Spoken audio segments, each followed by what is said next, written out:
Assalamu alaikum wa rahmatullahi wa barakatuh. Dear brothers and sisters, if you're not seated, please go ahead and grab a chair and find yourself a place. There are about 10 empty chairs over here for the ladies. خواهران محترم، خواهران عزیزم که اونجا وایسادن، اگه لطف کنید اینجا صندلی زیاد داریم، خواهش می‌کنم بفرمایید بنشینید. ما تا کمتر از یه دقیقه انشالله قرآن شروع می‌کنیم با ترجمه. و حالا چون یه مقداری دیر شروع کردیم. My sisters, please, خواهران محترم، خواهش کنم بفرمایید بنشینید. If you have small children that they won't be able to sit with you, we have a couple teachers upstairs. You can take them there. And if you have small children, the meeting room will be emptied in about 2 or 3 minutes. You can take your child and sit there, and we have broadcasting there, direct broadcasting from here.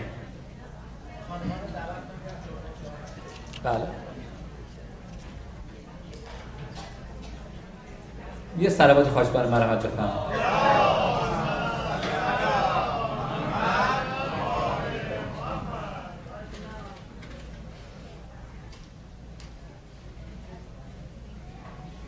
آره بگین بیان بند.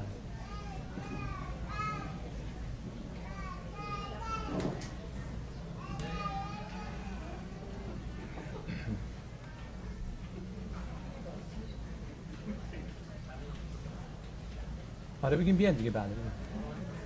چرا بذار بیان، فکر کنم که خوش آمد بهشون بگیم.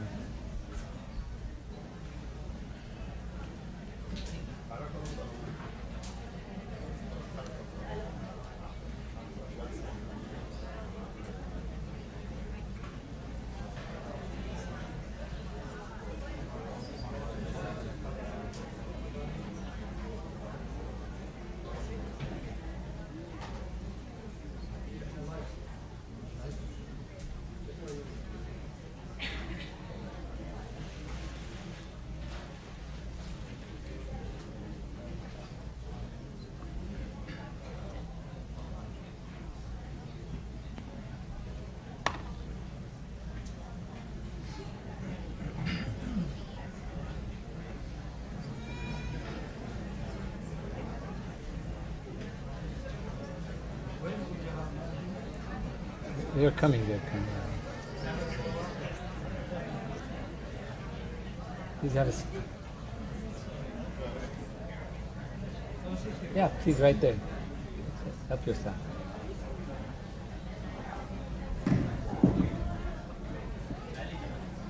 Bismillah ar-Rahman ar-Rahim. In the name of Allah, the most merciful, the most compassionate. I would like to welcome all of you, dear brothers and sisters, for another night of gathering here in IECOC, the 11th night of Ramadan. And I ask Allah subhanahu wa ta'ala to bless all of you and protect you. And I would like to welcome our dear guests for tonight. We're honored to have them here with us. I'll start with Mr. Don Burns, the Sheriff of Orange County, and our Lady Gail, dear Gail, the Public Relations of Sheriff Department of Orange County, and Lieutenant Ed Everett, Costa Mesa Department, and Sergeant Joses Walewa. Okay, I hope I said it correctly. Okay, thank you. We would like to welcome all of you. We're proud and we're honored to have you here tonight. And I just wanted to mention a couple points, or maybe one to make it short, about our dear guests that are here. Although we believe that the real protector is the Almighty, but definitely we have means in our community, in our society, that they try their best to make us feel safe and protected in this, especially this center.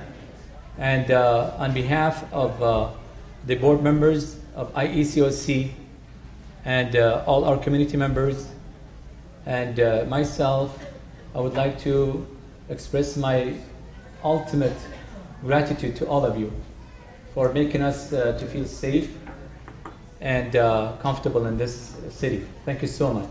We welcome all of you.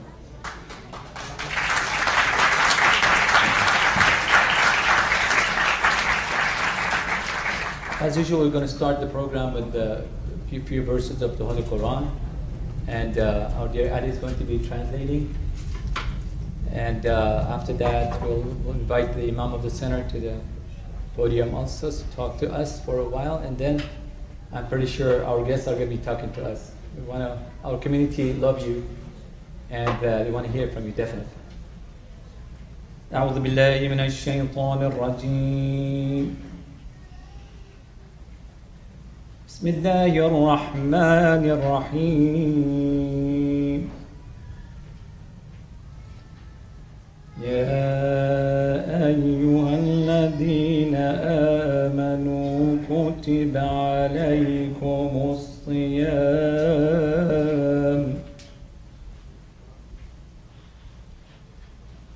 كما كتب على الذين من قبلكم لعلكم تتقون.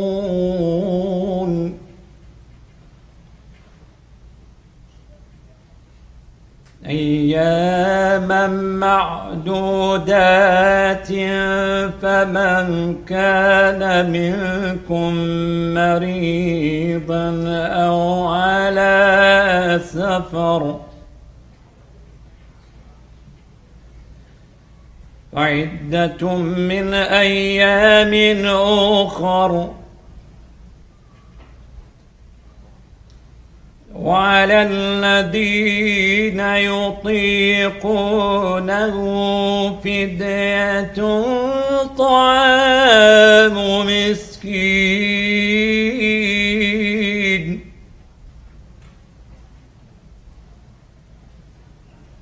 فمن تطوع خيرا فهو خير له وأن تصوموا خير لكم إن كنتم تعلمون.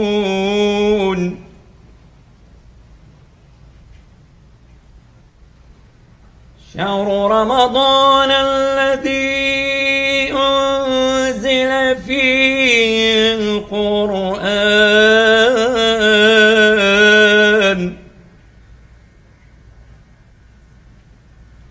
هدى للناس وبينات من الهدى والفرقان فمن شهد منكم الشهر فليصم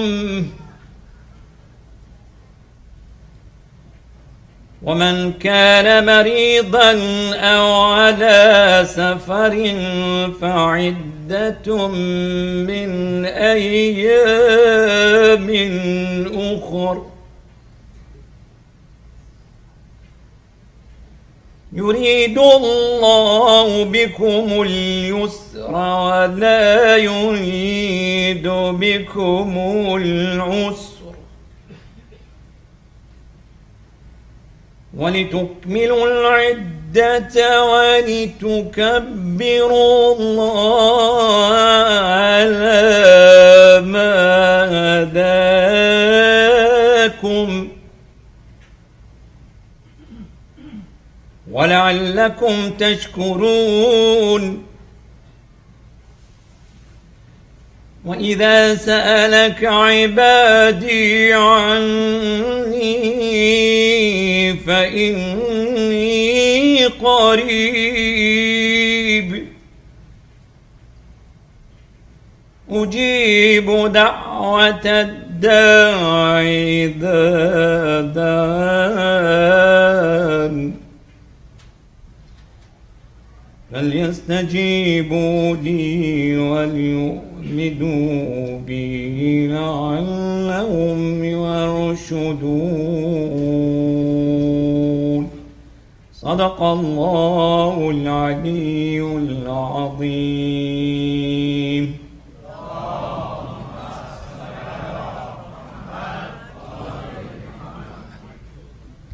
At this moment, I would like to invite our dear Ali Qazwini to the podium for the translation of these verses. Come on, please.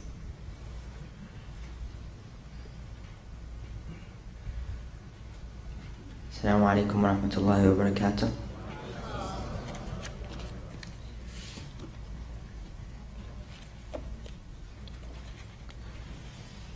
Okay, so I'm going to begin with the translation of the ayahs that Samir just read right now. A'udhu billahi minash shaitanir rajim. Bismillahir rahmanir rahim.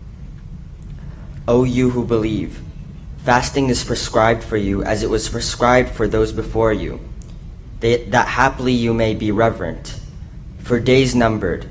But if any one of you be ill or on a journey, it is a number of other days, and for those who can bear it, the ransom of feeding an indigent person.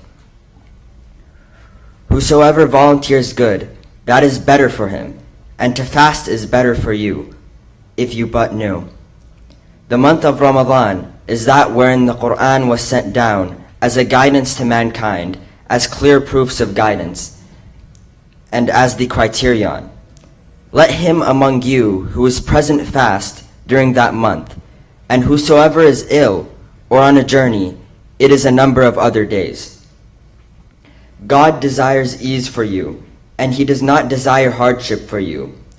It is so that you may complete the number and magnify God for having guided you, that haply you may give thanks. When my servants ask thee about me, truly I am near.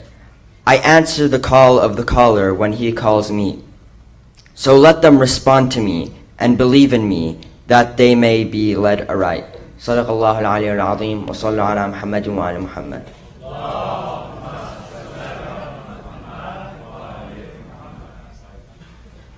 Thank you so much, dear Ali. May Allah protect you and bless you as well.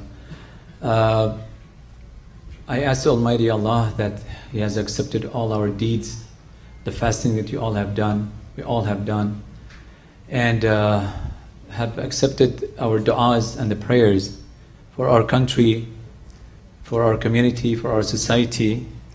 And this is a month of blessings, as we all believe that the blessings of Allah is coming down every second in these very blessed nights and days. So inshallah we will keep praying, and we keep doing our best for ourselves, our families, as well as our society, inshallah.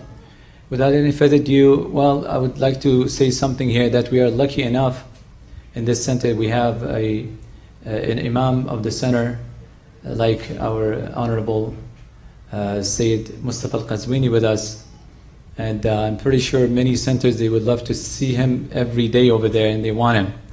But we're going to be, doing our best to keep him here for another 100 years, inshallah. So let me, help me welcome him to the podium with the last salawat, please.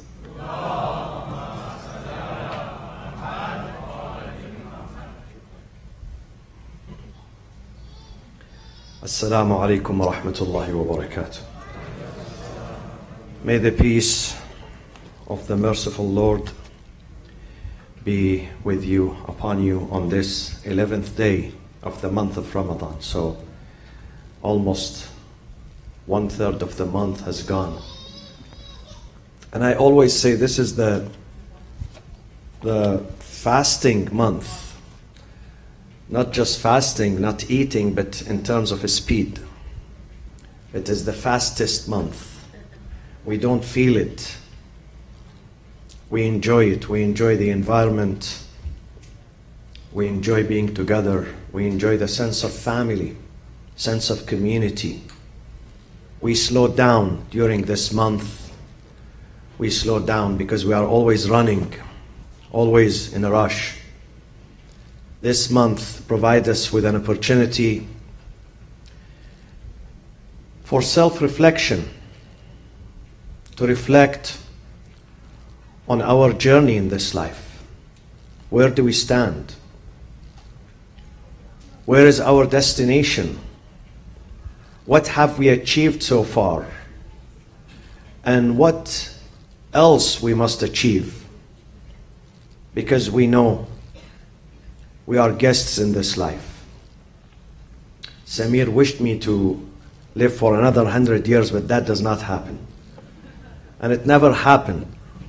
And it will not, because the great messengers of God who was sent to enlighten and guide and bring a beauty and love to their communities, they did not survive that long. They had to go, because we are not meant to stay in here. This is not a place of staying. We are on a temporary visa in this life. The other one is the life of residence, life of the eternal life, life of staying.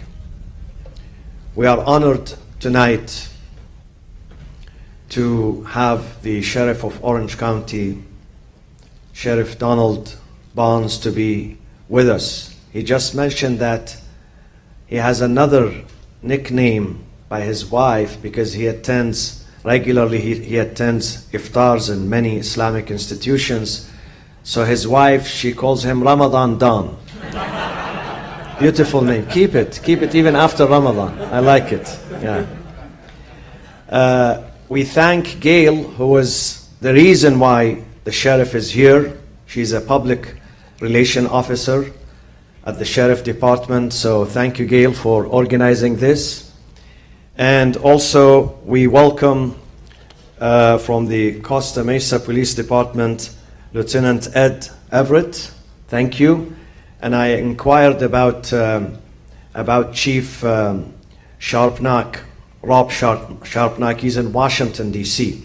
So please give him our regards. He was here last year. We enjoyed him and the friends from the Costa Mesa Police Department. Also, we welcome Sergeant Joseph Waliwa. Yes, did I say it right? Forgive me if I didn't say it right. We welcome all of you, my friends, tonight. Thank you, Sheriff, for being with us. This is the holiest month and the holiest season. And the easiest part of this month is not to eat, neither to drink. That is the easy part of it. The most difficult is to exercise self-control and self-restraint. And that is the purpose why we fast. To learn, to be able to control our behavior, our desires. In the month of Ramadan, almost every Muslim becomes a sheriff or a police officer. But not policing others, policing our own selves, our own behavior, our own thoughts, our own desires. And we believe if we can attain that level, not necessarily 100%, even if we can attain 50% of that level of self-control, we will be the best citizens. We would not go to the court. We would not quarrel. We would not fight with each other. We would respect our neighbors, our families, the environment, animals. We would respect everything in this life. So this is a holy season for us. It is also the season of community harmony and togetherness, because we break bread together. Under this roof for the last 20 years, thousands of people got together during the month of Ramadan. We have people who are very successful, very rich. We are people who are not very rich. They are moderate, but they sit together on this carpet. They sit together as brothers and sisters to discover each other, to introduce themselves to each other, to speak to each other, and to help each other. This is why we are here, to help, to provide help, to provide support. This is the month of empowerment. Yes, we don't eat for almost 17 hours, no food, no drink, but we don't get weak, because this month and this book and the environment of Ramadan empowers us makes us more powerful, more strong during this month. The second thing, my dear Sheriff, is that the vision of your department says your trust is our legacy. Am I right? So we have to build the trust. If people and the law enforcement agencies, they cannot build the trust among themselves, then both are going to be losers. And above all, the community, the society, and the country is going to lose. But if they build this trust among themselves, and with the trust comes respect, and comes love, and comes help, and comes faith, if they can build that trust, we can keep Orange County as the safest county in the nation. We can be a model not only for America, but for the rest of the world. But we have to build this trust. And one of the ways of building this trust between the sheriff department or the law enforcement agencies on the one hand, and the people on the other hand, among them are the Muslim community, is to see each other and talk to each other and dialogue and break bread with each other, to discover each other, to listen to each other. I listen to you and you listen to me. You are a father, I'm a father too, and a grandfather. We speak about our families, our challenges. I have to know your challenges.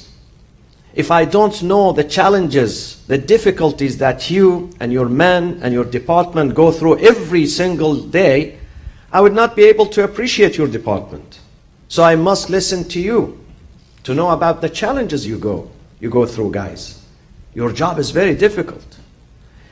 And also you listen to me, to my sentiment, to my challenges. You listen to our women, our young generation, to know us very well, to discover us. First-hand discovery, not through the media, neither through a book, but through this personal experience. So your visit is very important. And tell your honorable wife, we respect her, we love her, keep Ramadan done doing his job, going to the iftars. Point number 3.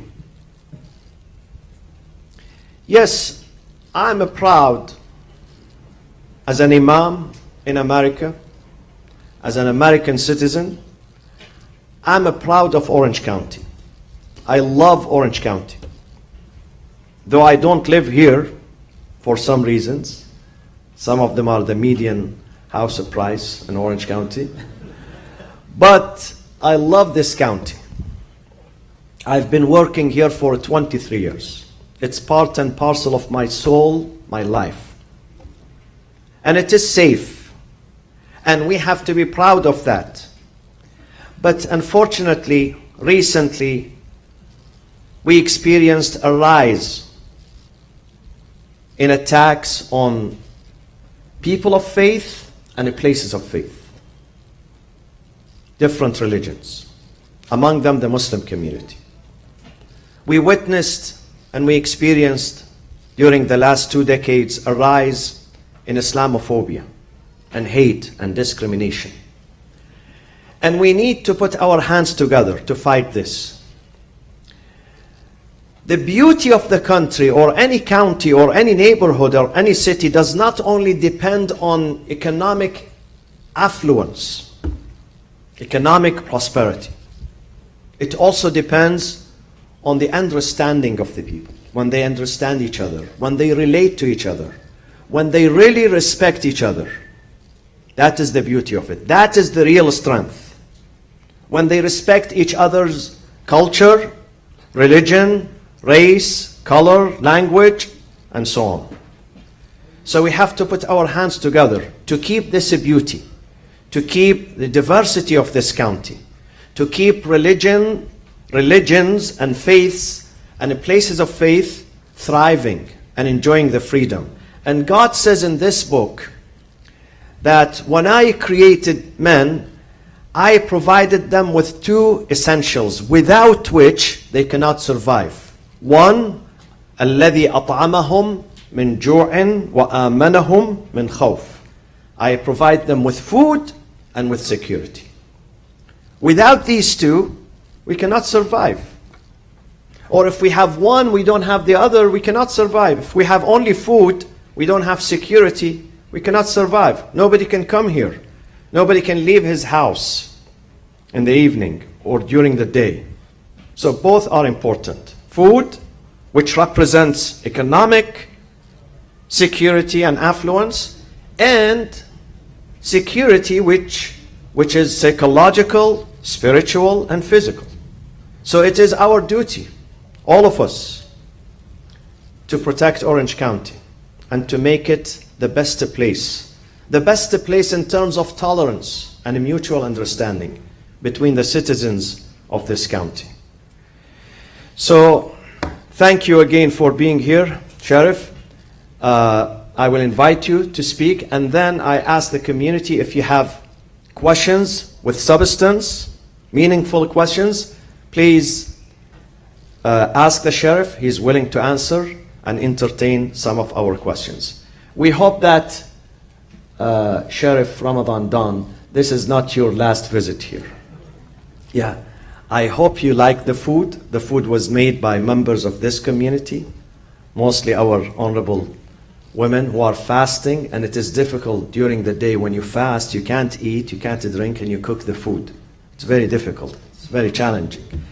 So I hope you like the food, and you would like the men and women here, and you would like the environment, and you will be a regular visitor to this institution. So thank you so much. Please join me in welcoming Sheriff Don Barnes.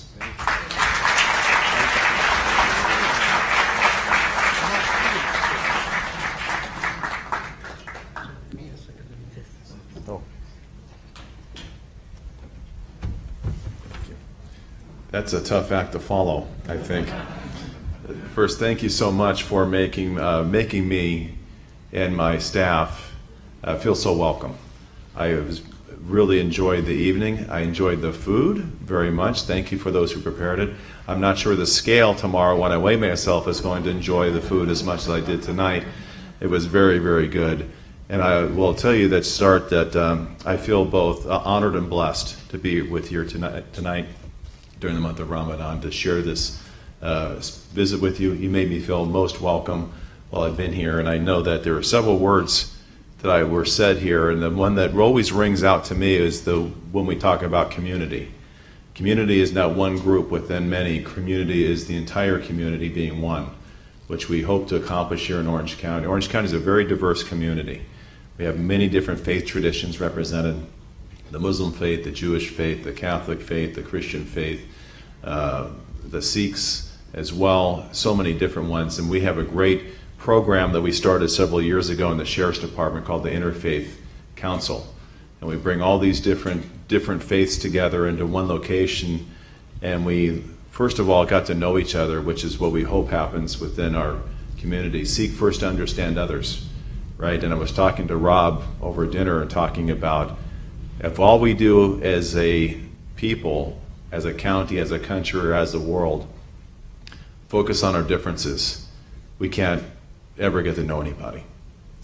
But if we focus not on our differences, and I think we came up with a mutually agreed upon number, Rob and I, that 99.8% of us are alike, with a very small difference in how we might practice our faith, that we all want the same things.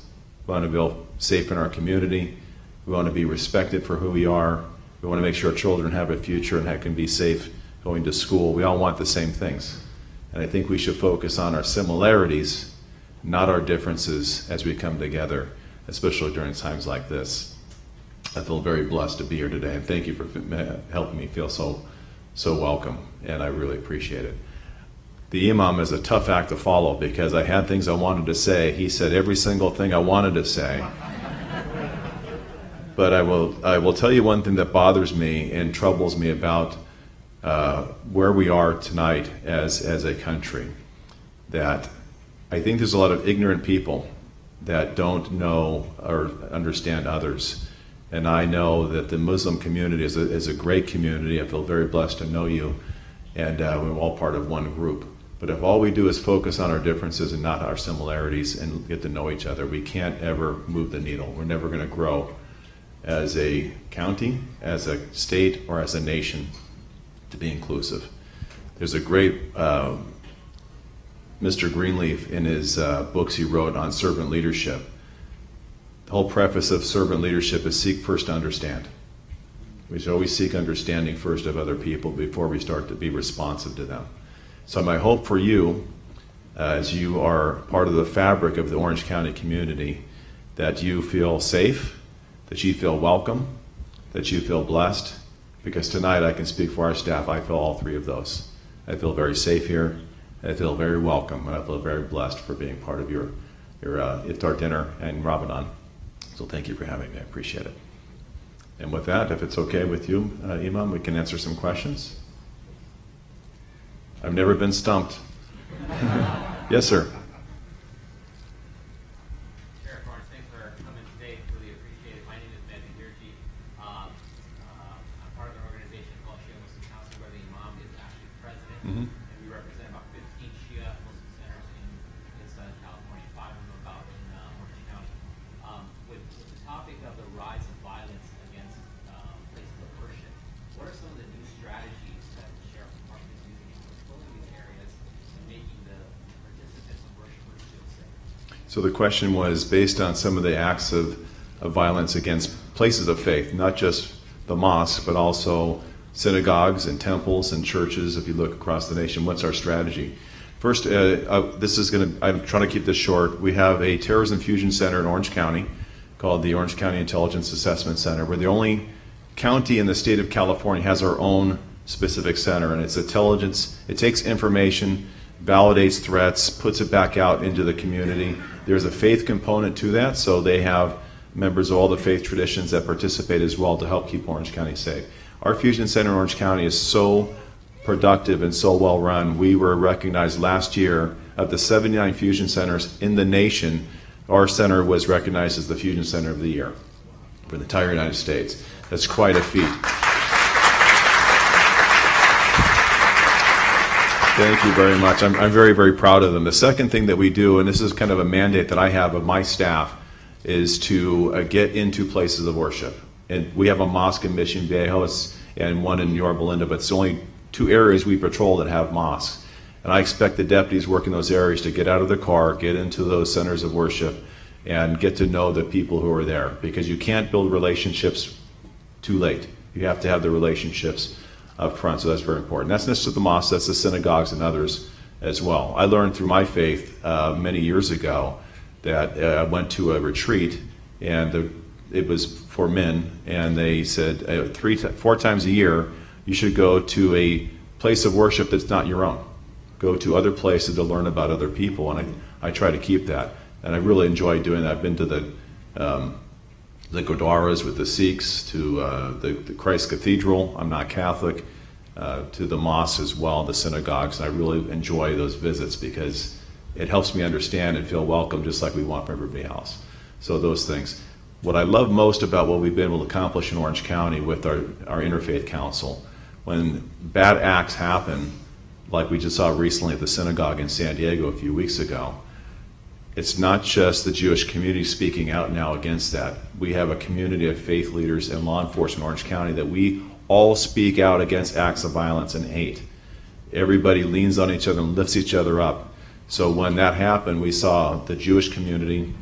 I responded to the media that we condone those acts.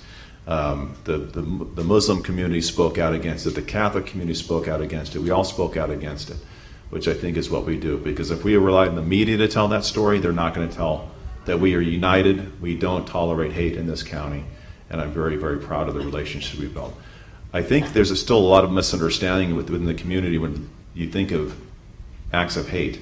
I was recently sworn in as sheriff in Orange County in January, and at my swearing in ceremony, I ended it with a group prayer. And a lot of the people there didn't understand the symbolism of the group prayer. As a member of the faith of the Muslim community, did a prayer. A member of the Jewish community did a prayer, and a member of the Black community, AME Church, did a prayer. And people came up to me, and some were very upset with me that I didn't have a Catholic person do a prayer or a Christian do a prayer. And I said, no, you don't understand why this was important to me. Those three representative groups represent those most targeted by hate: the Muslim community, the Jewish community, and the black community. And I wanted to be demonstrative to those in attendance that here in this county, we're united, we stand together, we don't tolerate acts of hate in this county. And it's important that we realize that, because we have to cross the aisle and lift people up when they need it, which I know is consistent with the Muslim faith. So I know it's a long answer. I think that we do it better here, and I'm very proud of the relationships we've built with the community and law enforcement.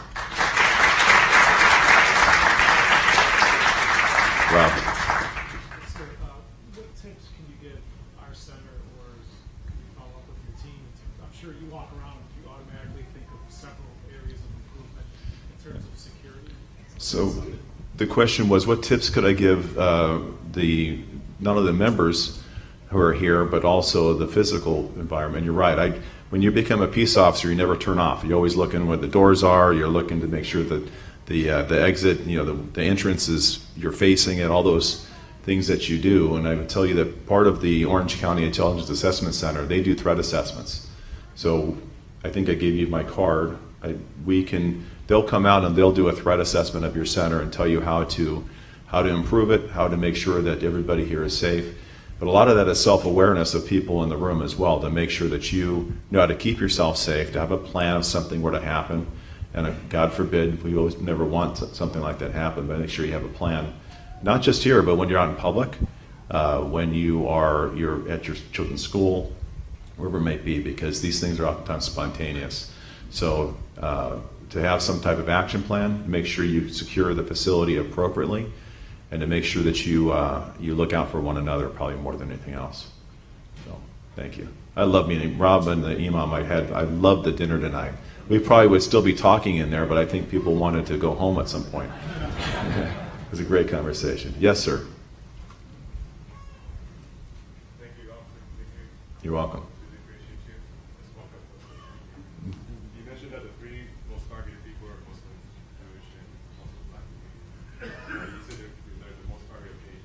I was wondering, my question is, what are the signs of hate? What are the examples that you've seen? And if we feel like we're being targeted hate, what are the steps that we should take to report it or to prevent it? Sure. So the question was the three groups that were mentioned targeted by hate. What are the signs to look out for, and how to report it? If I summarize that accurately, so anybody acting out towards you in a malicious manner would be a sign of hate. It can escalate. Don't wait for it to escalate. Intervene early. So if somebody starts getting angrier, or they start acting out, or it's consistently targeting you because of whatever reason, make sure you report it. Have somebody with you. It's always a good thing. Sometimes safety by numbers is good. Or go to a safe place. Know where the public places are in your community. So if you're out in a public place and somebody is acting out towards you, don't hesitate to call 911 or to seek help, or know where the nearest police stations are or fire department, so you can drive to a very well-lit public place and make sure you get other people around you is probably a good thing to do. But that's it. But whenever you think you're targeted or there's a hate crime, we have a great relationship with the Orange County Human Relations Commission. They track all the hate incidents and hate crimes that happen within the county. So we will document it, we will investigate it. But the hard thing about this, about hate, and when it comes to constitutional issues, we have what's called hate incidents. So they might have a hate reference to it, and a hate crime is different. So the elements of a crime have to be there for us to investigate it. But if you don't try to determine, just report it, and we'll make sure that it gets documented appropriately. But there's also, which makes this country great, free speech. Free speech does not mean that we can control people being rude or ignorant, right? People make comments and gestures that are sometimes inappropriate, but based on the manner they say it, may be protected. And I don't condone being rude, but being rude isn't a crime. It's ignorance. So I've learned so much about the Muslim faith that when I'm in public now and I see a young woman in a hijab, I always acknowledge them and say it, give a nice gesture. And it's always welcomed by the young woman with a smile and a sense of acceptance.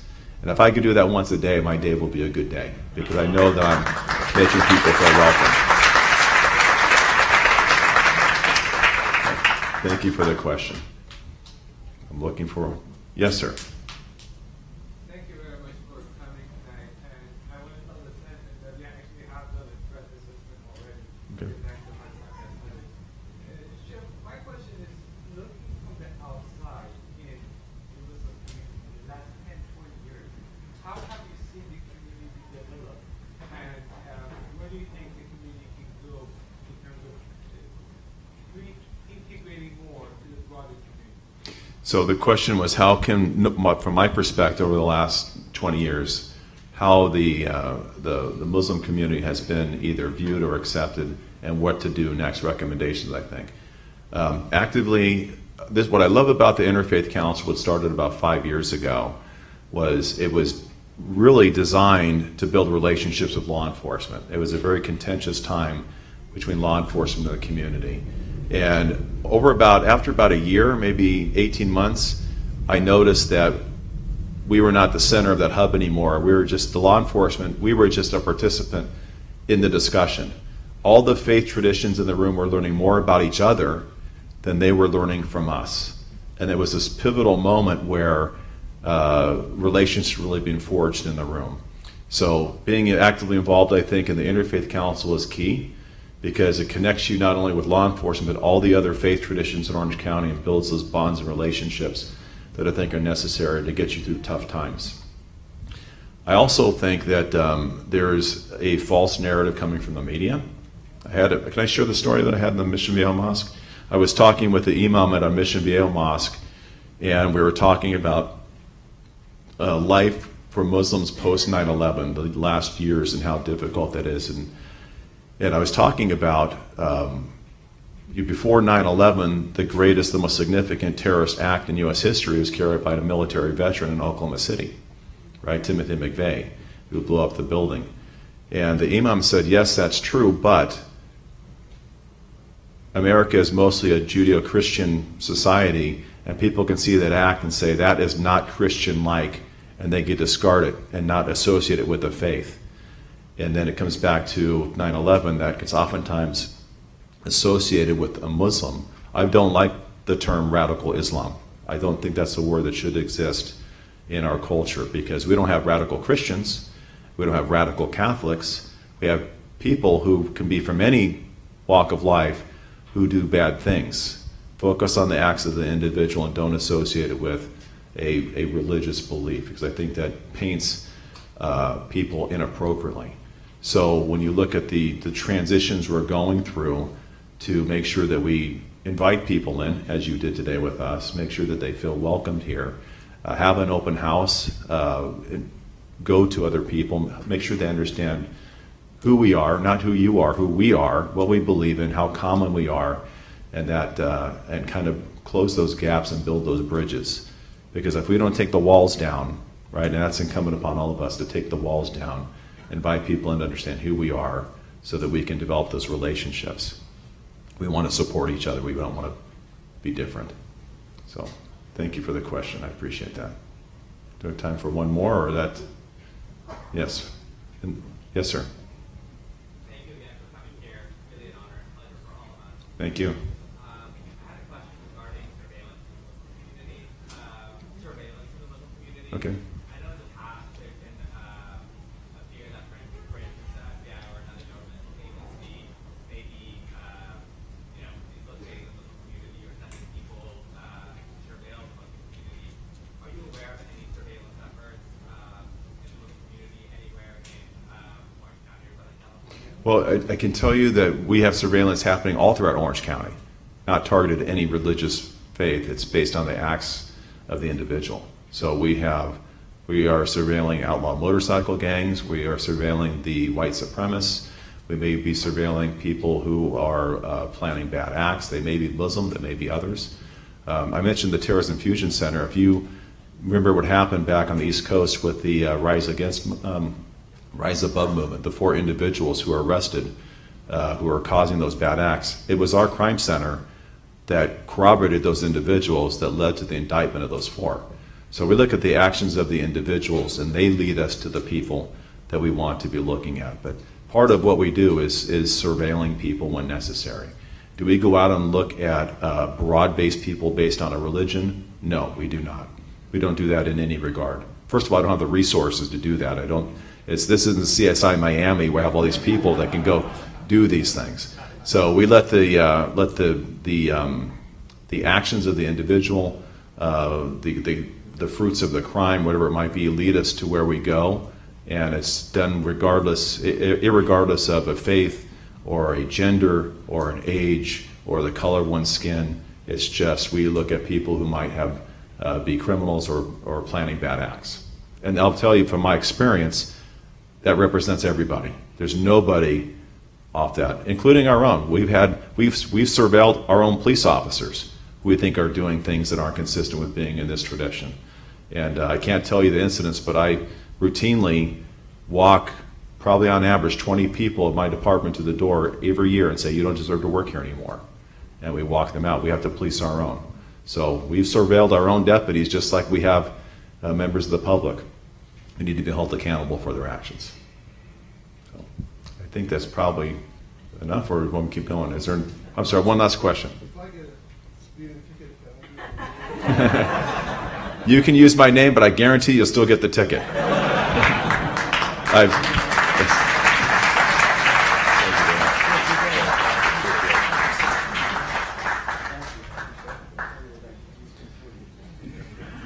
Assalamu alaikum. Just to wrap it up here, we want to thank the Honorable Sheriff and his team for coming out today. Thank you very much. And it's always good to have these conversations, as the Sheriff said, because how many non-Muslims realize that the Holy Quran is a continuation of the Torah, the Gospel, and the Psalms of David? There's a verse in the Holy Quran that says that to be a Muslim, you have to accept the Torah, the Gospel, and the Psalms of David. Sometimes even Muslims don't realize that, let alone non-Muslims. And then God says, but portions were changed for greed and power, which any scholar, theologian would agree with, who studied it. So then God says, but I send you this last testament, and it will never change. And so when Prophet Muhammad came, peace be upon him and his family, he said, I come to continue the teachings of Moses and Jesus and Job and Joseph and all of the major and minor prophets. And so I really, I've had lots of conversations with authorities across the country, and I feel something special here. I really do. I really believe this sheriff gets it. A lot of sheriffs get it, and a lot of hardworking officers that really are all about selfless service get it. But when he was talking, both over dinner and here, he was reminding me, and maybe he doesn't know those verses, he was reminding me of those verses, of that unity. And I feel very honored to have him and his team here today. We're very appreciative, and we thank you again from the bottom of our heart. And that's it. Everybody have a good evening. Thank you.